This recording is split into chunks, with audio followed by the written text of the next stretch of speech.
Hello there, thanks for joining us this Monday. I'm Nakia Basharuddin and these are your headlines. Former Pulau Pinang CM Lim Guan Eng charged with soliciting bribes. 2 areas in Perlis placed under TEMCO. And millions around the world at risk of slipping into extreme poverty due to COVID-19.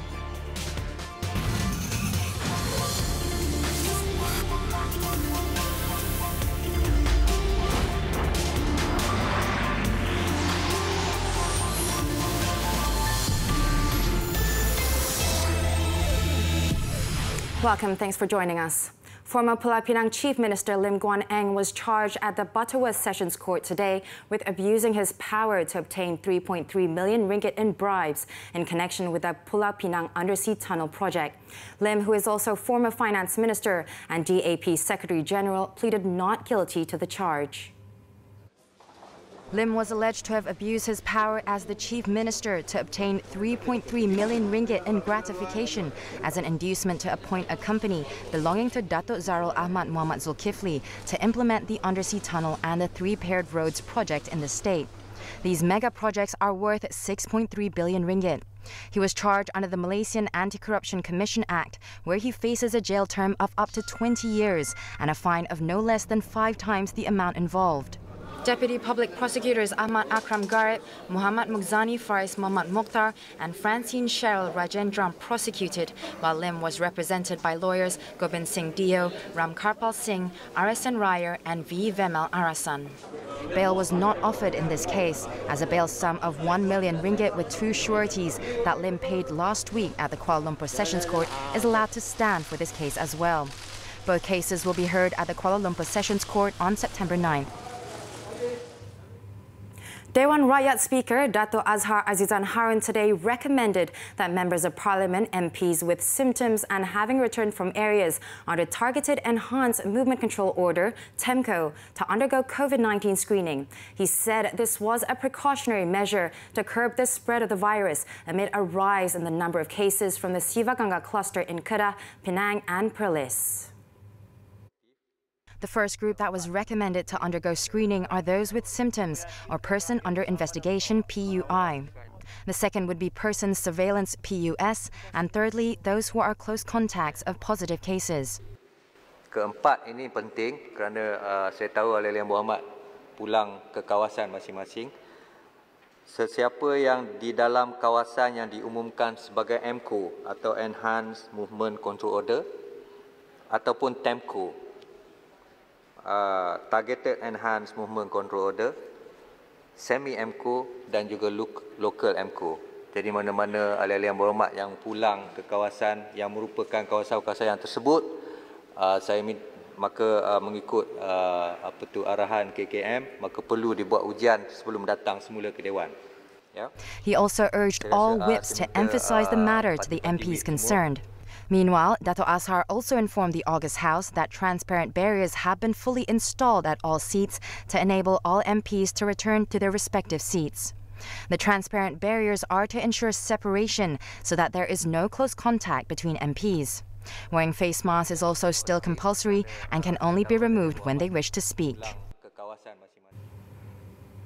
To stop the spread of COVID-19, a Targeted Enhanced Movement Control Order, or TEMCO, has been ordered for 2 villages, Kampung Kuala Sanglang and Kampung Tanah Timbul in Sanglang, Perlis.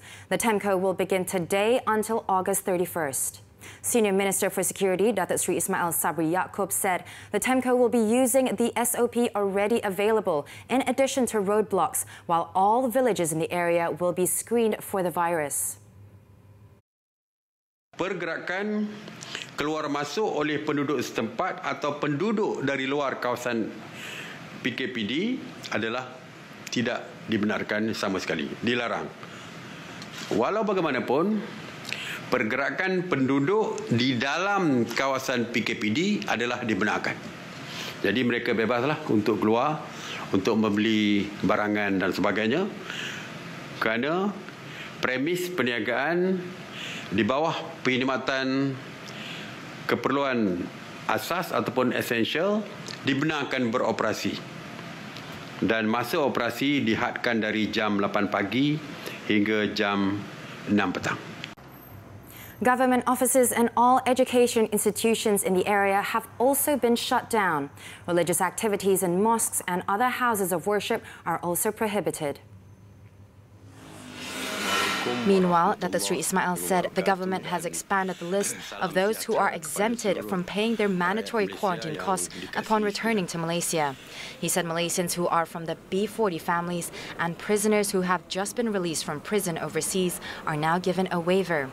Also enjoying the waiver are those who lost their jobs overseas. Jadi yang di bawah 12 tahun juga terpaksa di kuarantin wajib. Jadi mereka yang memerlukan peneman, sama ada ibu atau bapa boleh tinggal bersama mereka di dalam bilik yang sama. Untuk kategori seperti ini, kita kajian bersetuju untuk tidak mengenakan caj kepada kanak-kanak tersebut, juga dengan ibu atau bapa yang menemani mereka. Datuk Sri Ismail also announced that the quarantine cost at Public Training Institutes, or ILA, has been lowered to 100 ringgit a day from 150 ringgit for each individual. Interzone travellers in Sarawak will no longer be required to obtain police permits from August 15th.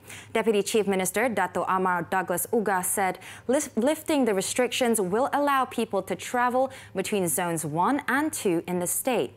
As such, the roadblocks at Simunjan and Sri Aman districts will also be dismantled on that date.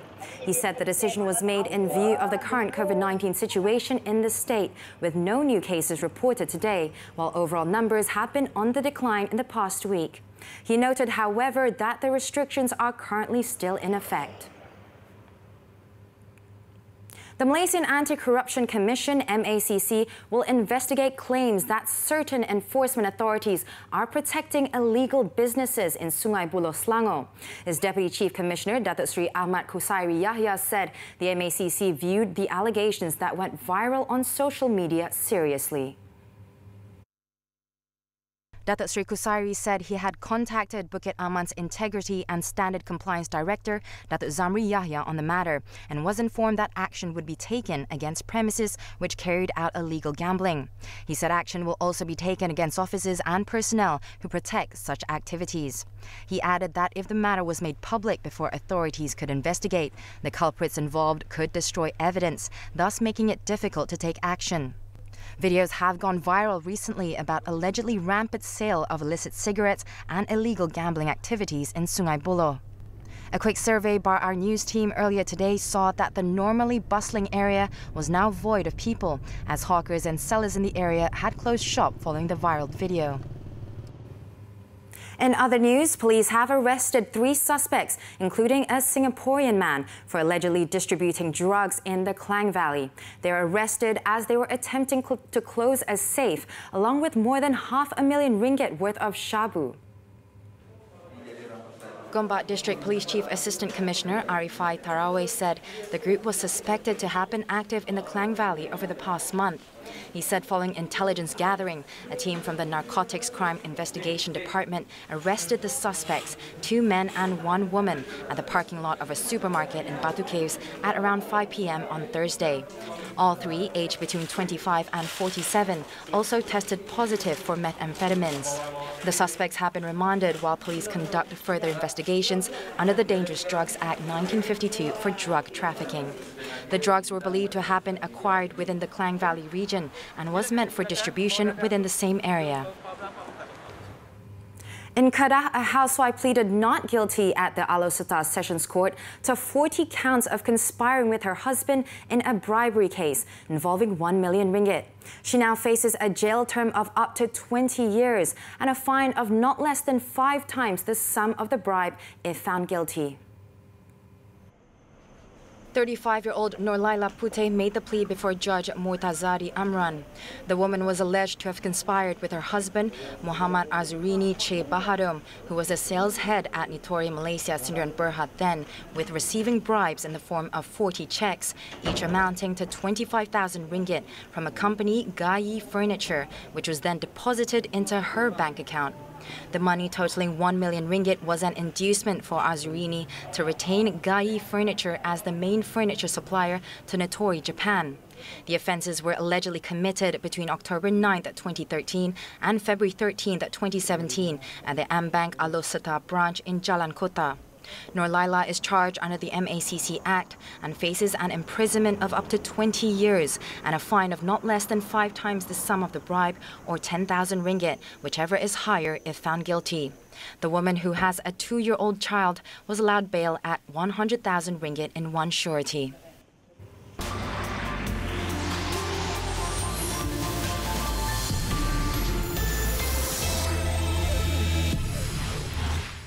Welcome back.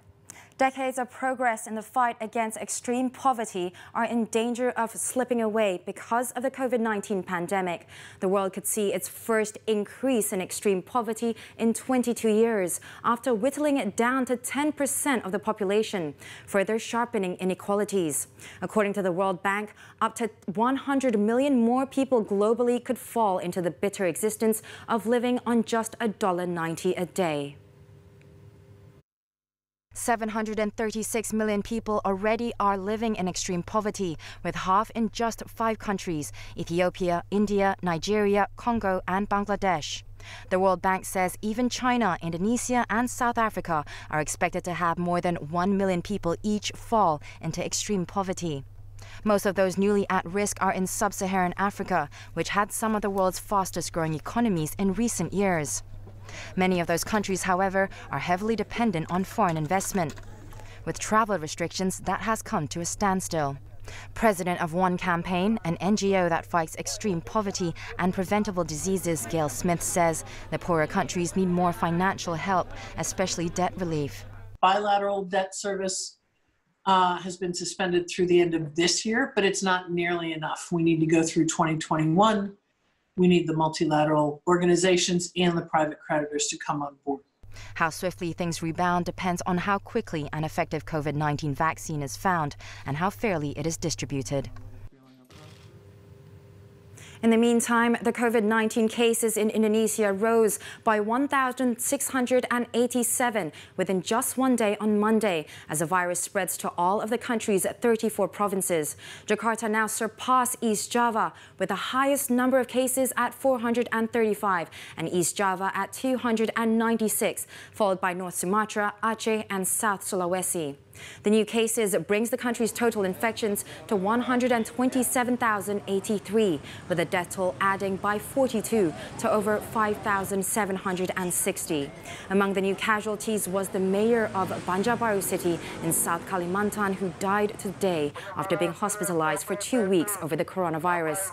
He is the 3rd regional leader to succumb to COVID-19, following the mayor of Tanjung Pinang in Riau Island province and the region of North Morowali in central Sulawesi, who both died in April.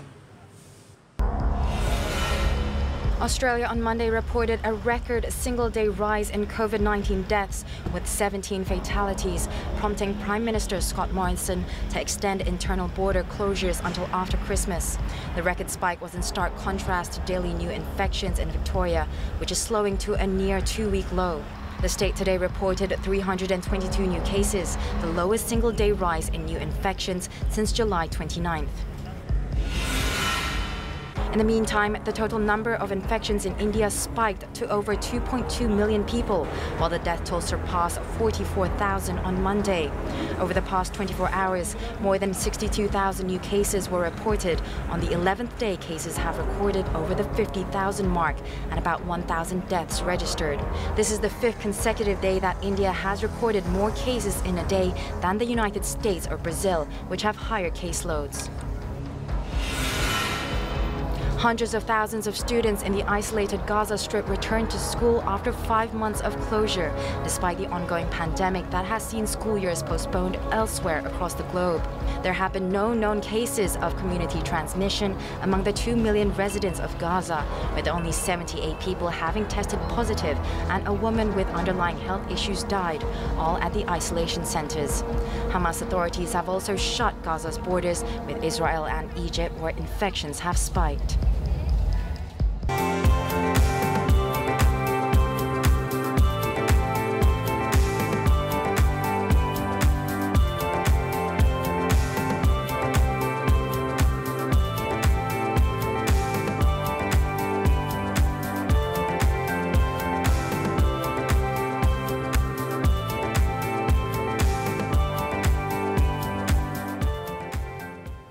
Coming up, Morikawa takes first PGA Championship title. Do stay with us.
Thanks for staying with us.